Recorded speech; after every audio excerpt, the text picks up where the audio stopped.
Čo ťa vás vítam u dnešného videa. Hej, je to síce po dlhej dobe, ale predsa dneska si vo Fishu ukážeme, jak získať nový prúd, konkrétne je to mina a je to docela dobrý prúd, hej, akože nebudem klamať.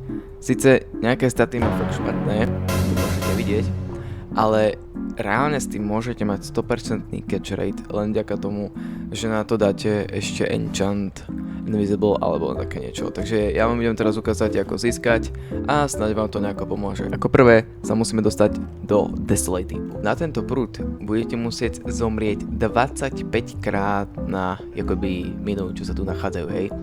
Takže ja vám docela doporúčam si sem nastaviť spawn, aby ste sa proste zispawnovali tu, jo, aby ste to proste mali čo najrýchlejšie. A jednoducho hneď skákať na tie miny, hej. 25 krát skočiť na minu.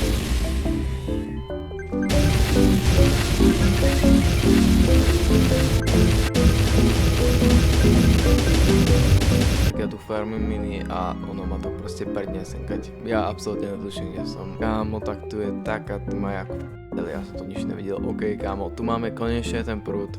1 milión, hej, za ňou zaplatíte.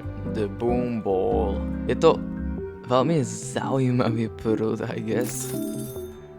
Let's go, kámo, konečne ho máme. Ideme sa na neho pozrieť, schválne. Tu je, kámo. Ako tento prúd, ako není zase taký dobrý, hej? Není úplne worth. Je to docela dobrý prúd. Ale zase, keď ich chcete pozbierať všetky, tak OK guys, keď sa vám videjko páčilo, kámo, tak musíte predsa like a odber.